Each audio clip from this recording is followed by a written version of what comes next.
So we've got like Mark and Sean back. It's very hard to get you guys in for this thing, but what a great game to get you guys back in for Wow, that was a fantastic match. Absolutely brilliant. this. Now, like, I mean, first question is like, it's very fresh.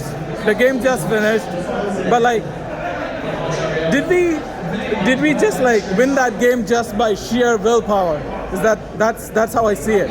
Like we just There was a lot of an element of sheer willpower to it, but I think we put in a very strong effort throughout. To be fair to United, they nullified us for a large part of the game, but we were the better team out there. We were by far the more attacking team. United was restricted to nothing but counterattacks. They had no sustained pressure in our own half, and we were always the ones pressing them. So I think it was more, not so much a case of scraping it at the last minute, as a case of seeing our efforts finally pay off in the end. We deserved that every minute. But the game also like kind of looked like we were creating these many chances, but nothing was going in, and they were creating so little, but everything looked very threatening. That's true.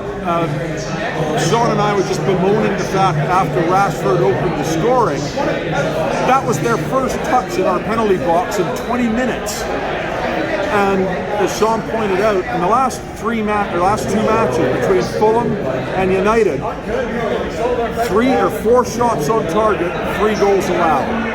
Is that actually like a concerning factor, Sean? Like that we are. It's not individual mistakes. I wouldn't say it's individual mistakes that's costing us, but it's like first shot, goal. We are restricting every team so well, they cannot create anything. Like even Fulham didn't create anything, United didn't create anything, but like their shots are going in. What makes me nervous is the attempts to goal ratio of the opposing teams. Like they had 3 attempts in the last 2 games. Sorry, 4, scored 3 goals. What we did today though was we had a better shape. I knew once they put on the fridge and the cooler with a combined age of 80 plus, it's just a matter of time before we're going to get a couple of goals. And the way Jesus not only undressed the defender, but he actually degloved him and then scored a brilliant goal. That was the cherry on the top. That was a fabulous goal. Were you guys worried though when the Garnacho guy scored before it was deemed offside? We saw it were was both worried.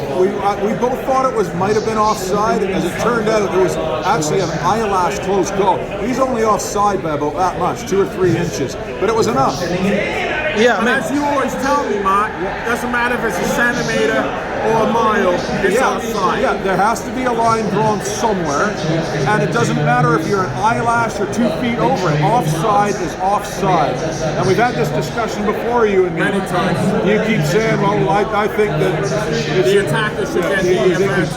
and he keeps saying attacker should just get the advantage. And my word is, my question then is, where do you draw the line then? Do you draw it a foot ahead of him? Do you draw it 2 feet ahead of him?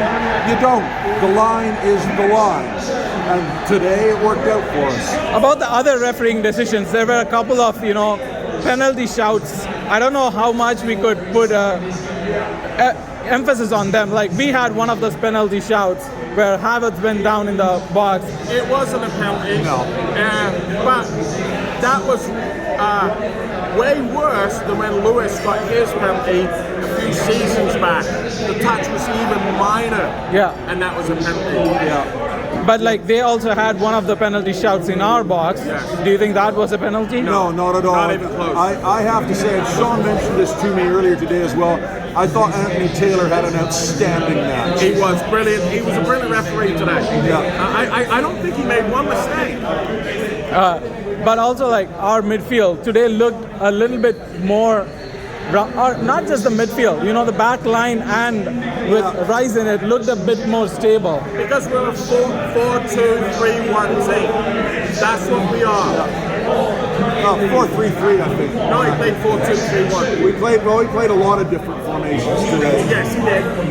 And I think we looked a little more settled today, and it's because we had a right back at right back. I'm not going to take anything away from Thomas Partey, and he played some right back for who was it that he was with Atletico, wasn't it? Yes, but he's not a right back. But he's not a right back really, and he's had his struggles there. But today I also felt like our left side was more functional than our right. Like, for me, I don't know if I'm jumping the gun too soon, but I feel like Saka is still a little bit cold. Like, He hasn't hit his stride yet. And I didn't really think Martinelli had an outstanding game today. He consistently got past Wan-Bissaka, but he only once or twice ever got the ball inside. But you got to ask yourself this question: was Martinelli not having a good game, or was Wan-Bissaka having a brilliant game? I think Wan-Bissaka, There's a bit of to both, me, yeah. I thought was the man of the match. Well, certainly for them, he was man of the yeah. match. but okay, so 3 goals, but the 2 of them came so late in the game. Do you feel this is going to give us confidence going into this break? I think it is. I think, like I said earlier, we deserved this win. I thought we deserved to score a couple more earlier. Havertz swung and missed at one. Saka tamely shot an absolute sitter right at the goalkeeper. Those 2 go in, and we're not having squeaky bum time at the end. I would like to see a little less tinkering with our starting lineup. Would you still start Havertz? No, I write a I would go with Partey and Rice, but Partey's injured, so maybe.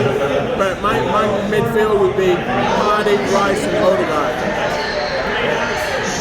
Yeah, that's what I would prefer as well. Partey, Rice, and Odegaard. Odegaard is our regular midfield. You know, I'll throw this out to you, and I sent it off to Mark yesterday.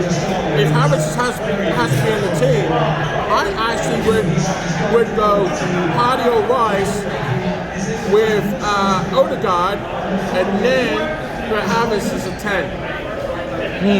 But Along with Jesus, Martinelli, and Saka. But in that position, are we sacrificing Odegaard for Havertz? Odegaard can defend and he can attack, so you would have basically a Xhaka who can score more goals. Havertz can score goals as well, and then you've got Jesus, Martinelli, and Saka who can score more goals. If he's going to do Havertz like that, you want a more balanced team.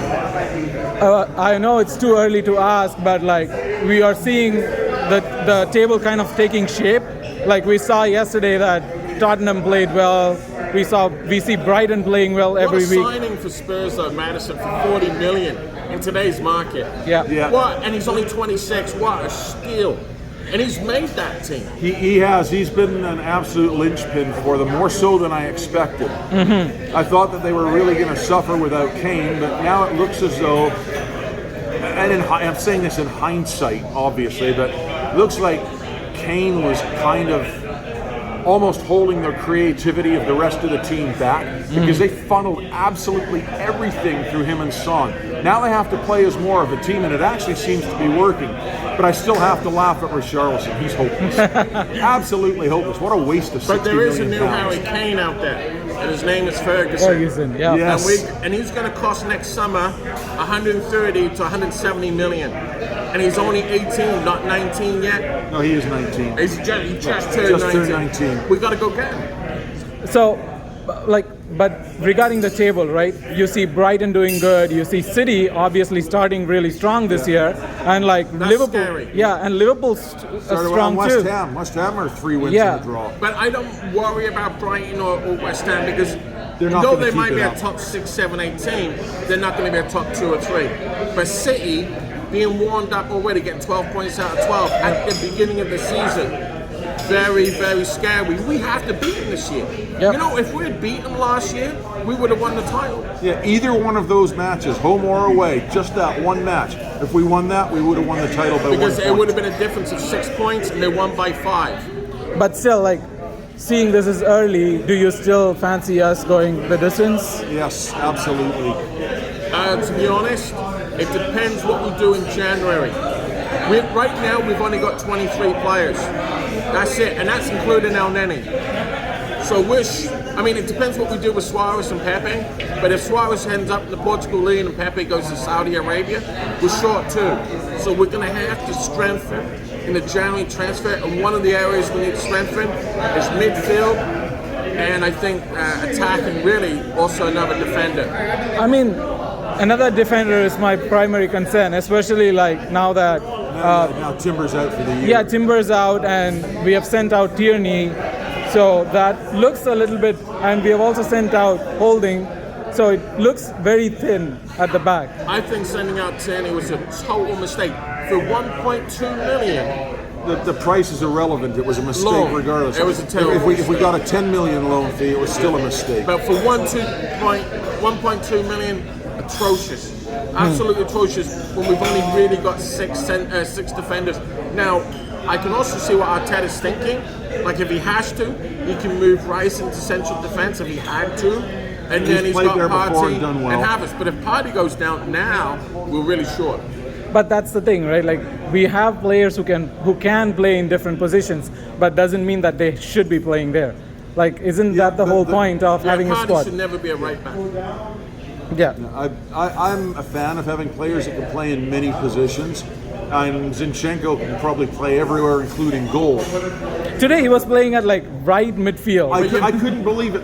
Almost the whole match, he was Yeah. on the right side of midfield. Yeah. But sometimes you gotta have a specialist. Like a goaltender's a goaltender. A Yeah. center forward is a center forward. Yeah, and Jesus showed that today. He's Yes, a he did. specialist. So are we going to like? I mean, it's still like I feel it's still a little bit unfair on Eddie if we bench Eddie for Jesus No, Eddie next has game. played really well, and I think his game has improved. He's starting to become a more all-round player. Yes, I've noticed that today. We were talking about this earlier too. He's come on Arsenal, come on Arsenal. And Kedia has picked up a lot of what Arteta's been trying to teach, which is to broaden his horizons, widen what he does on the pitch. Not to be just the box in the box. Not just a poacher in the 6-yard box. If you notice today, I mean, he didn't even have a shot on target today, but he was breaking up play. He was coming back to receive the ball. He was defending. He was defending. He did some hold up. He laid the balls off. He worked his socks off. I thought he was good for the 70 minutes. Okay. The other question I have is regarding Gabriel. The Saudi market doesn't close till September going. 6th. He's not going? Well, think about it. We've only got 6 defenders. Yeah. It would be He's- suicide to give up Gabriel, no matter what the money is. he's not now going. you're down to 5. Yeah, he's not going. Not Between for, now not and for January, 100 not million. gonna happen. He's not going. That actually is good. And last thoughts on the games, guys? Like on the break and right now where we are. Well, I'm going to be getting drunk all weekend, and I have 3 more days off, so I even have Monday and Tuesday off. So it's a happy long weekend. That's great. Happy long weekend for me too. I think we laid down a bit of a marker with this one that we might be held back for a while, but you cannot ever count Arsenal out. And not only that, is the weather is beautiful, and I'm really looking at a beautiful young lady right now too. Awesome. Thank you so much, guys. Take care. That's great.